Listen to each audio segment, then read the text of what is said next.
अच्छा हाणे simply question number 10 में चयल हुयो त HCF ॻोल्हियो। ठीकु आहे, काई पाछी ऐं रिमाइंडर जी ॻाल्हि न हुई, तो सिंपली असां HCF ॻोल्हींदासीं। ॿिनि जो खोड़ो जंहिं ते लॻंदो आहे अधु थी वेंदो आहे, तव्हांखे ख़बर आहे। हिन ते लॻंदो 50 दफ़ो, हिन ते घणा दफ़ा लॻंदो 75 दफ़ा, ऐं हिन ते 100 दफ़ो।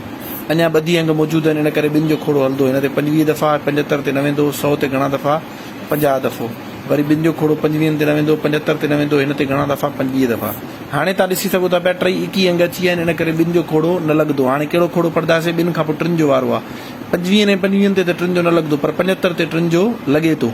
कीअं ख़बर पई? 7 ऐं 5 12, 12 ते टिनि जो खोड़ो वेंदो आहे, माना 75 ते बि वेंदो। ठीकु आहे, सो 25 साॻा। हाणे ॾिसो, पहिरियों 7 ते पढ़ंदासीं, हिकु टिक टिक ॿ टिक 6, हिकु बची पवंदो, हेॾे ईंदो 15, 15 ते घणा दफ़ा 5 दफ़ा, हे बि 25। हाणे ॾिसूं था असां त 25 अची वियो आहे, इन करे टिनि जो खोड़ो बि न वेंदो। हाणे कहिड़ो खोड़ो पढ़ंदासीं? 5 जो। 25 ते 5 दफ़ा, हिन ते बि 5 दफ़ा, हिन ते बि 5 दफ़ा, वरी 5 जो खोड़ो, हिन ते हिकु दफ़ो, हिन ते हिकु दफ़ो, हिन ते हिकु दफ़ो। हाणे LCM हुजे त असां सभु जुज़ा खणूं आहे, पर HCF में सिर्फ़ु कम वारा जुज़ा खणबा आहिनि। कम जो मतिलबु आहे जंहिंजो सभिनि जो खोड़ो वियो हुजे। हिन ॿिनि जो 100 ते बि वियो, 150 ते बि खोड़ो वियो, 200 ते बि वियो, इन करे हे ॿ असांजे कम जो आहे। वरी ॿिनि जो खोड़ो 50 ते वियो, 100 ते वियो, पर 75 ते न वियो, इन करे हे ॿ असांजे कम जो न आहे। सिमिलरली ॿिनि जो खोड़ो 50 ते वियो, हिननि ॿिन्हिनि ते न वियो, हे ॿ बि कम जो न आहे।